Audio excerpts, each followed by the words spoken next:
maraming mga Pinoy riders ang mahihilig sa cornering at mahilig umupak sa cornering.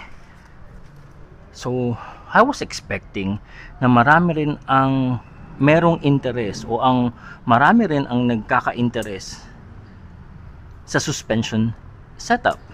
Kasi ang suspension setup ay ang isa sa pinaka-importanting factor para mas mapagaling mo o mas maging maayos at mas maging maganda ang cornering ng isang motor. Yun nga lang, napansin ko kukunti ang nakaka-appreciate sa value ng suspension tuning.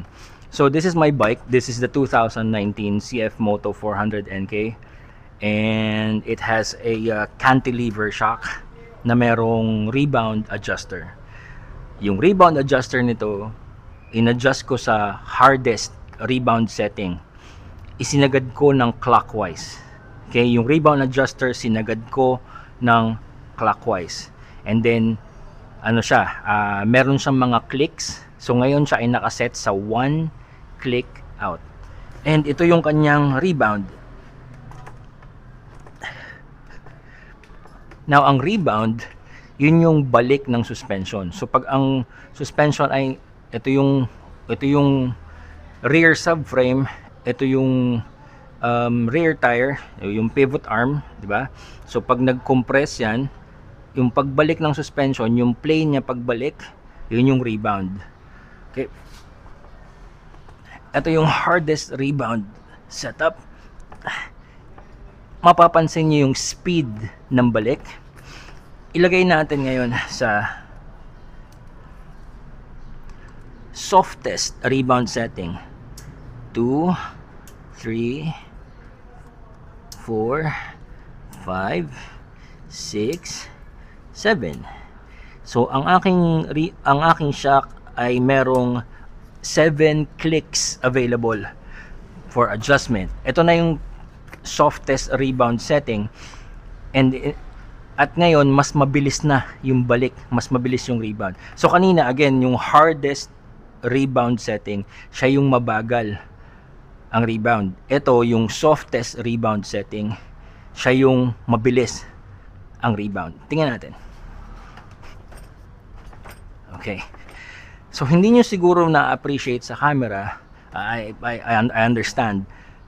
Pero kung kayo yung gumagawa nito on your bike, mararamdaman nyo yung pitik, mararamdaman nyo yung force. Alam nyo kung ano yung pakiramdam ng mabagal yung rebound at mabilis yung rebound. Kasi ngayon, sa softest rebound setting, ramdam ko pumipitik talaga pabalik yung suspension. Ramdam ko may pitik ko. Hindi masyadong kita sa camera yung bilis, yung difference sa bilis or the speed of the rebound. Pero ramdam ko sa motor ko, pumipitik talaga siya. Ang kailangan nating matutunan o ma-appreciate sa pagtutono ng rebound ng shock, by the way, okay, pag sinabing shock, it's always referring to the rear suspension.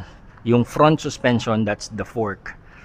Okay, so itong shock ng 400 NK ay merong rebound adjuster. Ibabalik natin sa mid setting. So sabi ko kanina meron tong 7 clicks available. So ang gagawin ko, isasagad ko uli siya sa clockwise, yung sa 1 click, tapos magdadagdag ako 2, 3 clicks, 4 clicks. Yan. So sa 4 clicks, ito yung midpoint setup. Yan o. Ramdam ko na ngayon na hindi siya masyadong pumipitik. Pumipitik pa rin, pero hindi kagaya kanina.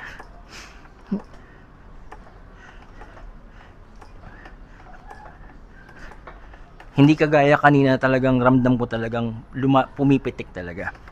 Now, ilalagay ko sa ginagamit ko.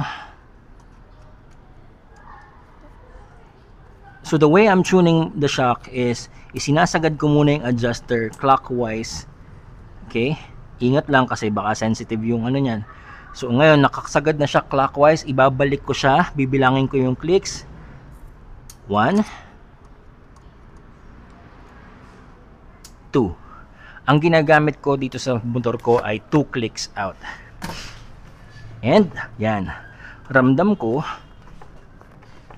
na nabawasan na yung masyadong pitik niya. So hindi na siya ganun kabilis mag-rebound.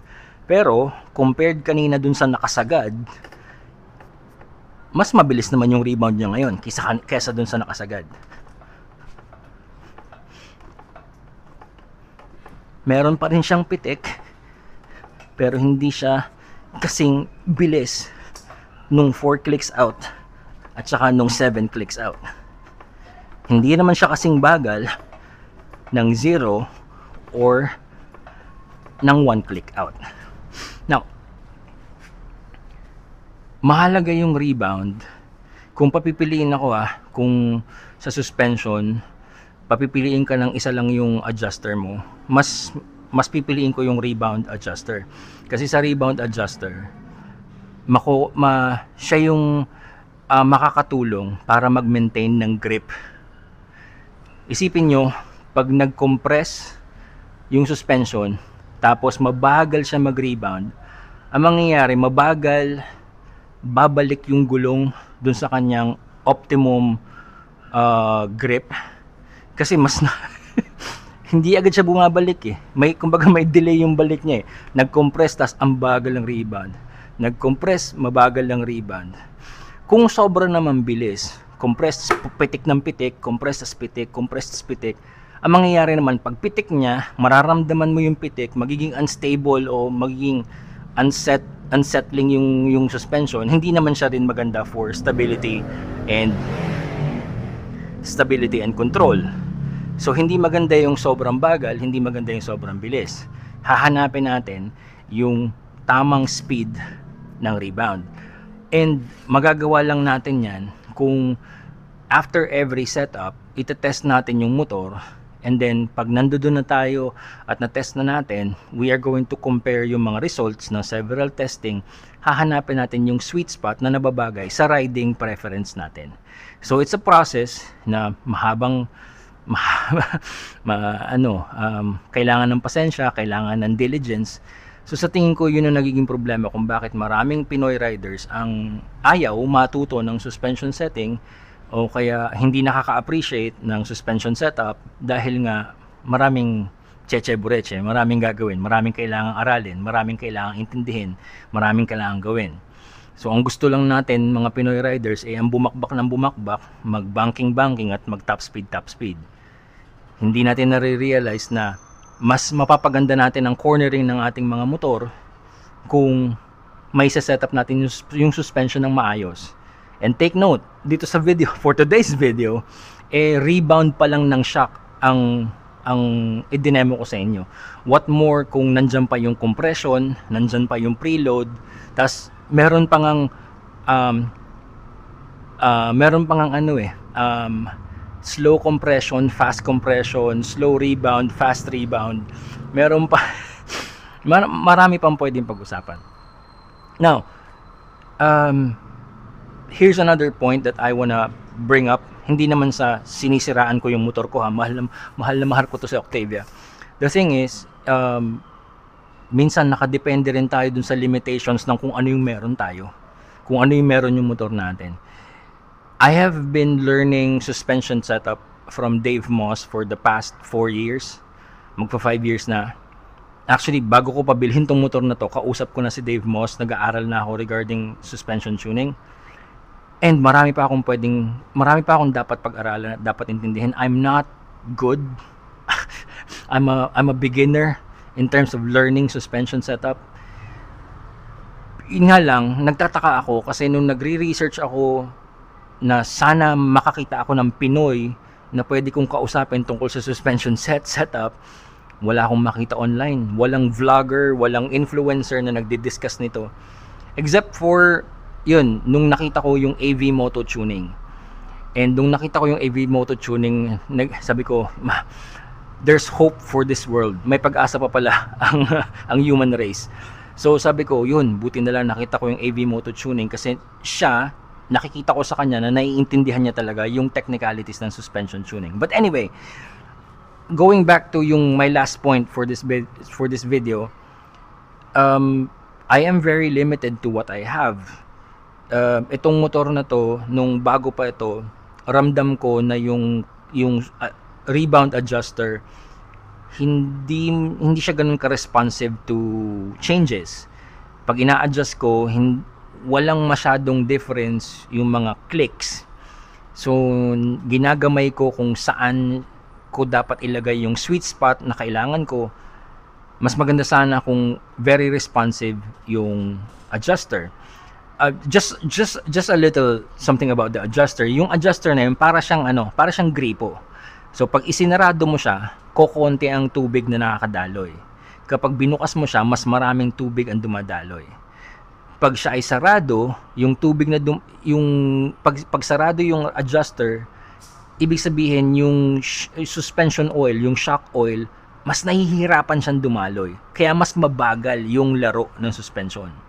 Kung bukas yung adjuster, mas dadaloy yung suspension oil, hydraulics, kung anong gusto yung tawag dyan, mas mabilis ngayon yung laro ng suspension. So that's the principle of how it works. Although it's not as simple as that, kasi meron pa yung mga shims, may mga valving pa yan, may mga reservoir pa yan, may mga passages pa yan, pero that's very technical na.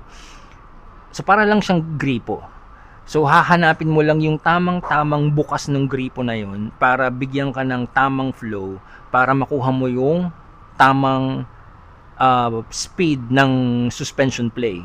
Hindi masyadong mabagal, hindi masyadong mabilis. Ayun. I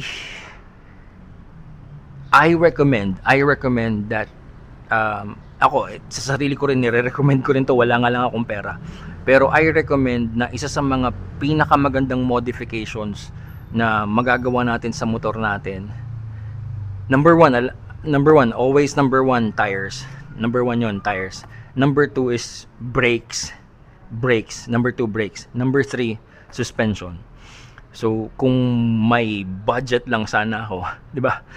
Kung meron lang sanang kinikita tong mga videos na to sa YouTube, kasi hindi ko na mino-monetize ang mga videos ko, but kung may kinikita lang sana ako sa YouTube, may pambili sana ako ng mas magandang shock, yung shock na merong compression and rebound adjusters na magkahiwalay, at yung mas sensitive yung kanyang adjustments para mas marami akong options at mas maganda yung quality ng parts ng shock, yung internal parts ng shock, yung shims, yung valve and everything. So yun sana. Okay? So for now, that's it. Sana ma-appreciate ninyo na if you like cornering, if you like going fast in corners, that means you should learn more about how to maximize and optimize yung grip in corners, kasi yun yung magliligtas sa buhay natin. And when we talk about grip, the best thing we can do is to learn about how the suspension works and how to adjust the suspension para makuha natin yung optimum grip. And one last thing, tires, part yan ng suspension. Okay? Lahat yan. Tires, yung wheels, the rotational mass, the unsprung weight, everything, shock, spring, oil, dampers, adjusters, blah blah blah. Yan lahat yung suspension. The swing arm, that affects how the suspension plays. Masyado na akong naging technical. So thank you so much for watching this video. Okay, sige, one last thing. Itong tono na to, this is with cold suspension oil.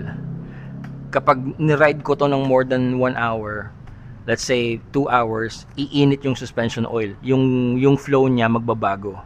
So minsan sa ride, pag dumarating ako doon sa destination ko at mainit na yung suspension oil, nagbabago yung characteristics ng play ng suspension.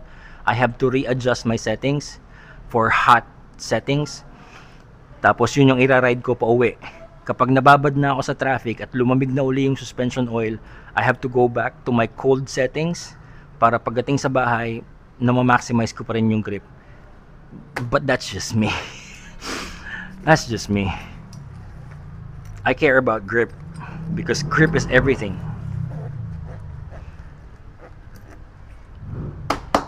Okay, that's it. Suspension tuning. I will see you in the next video for more suspension tuning topics.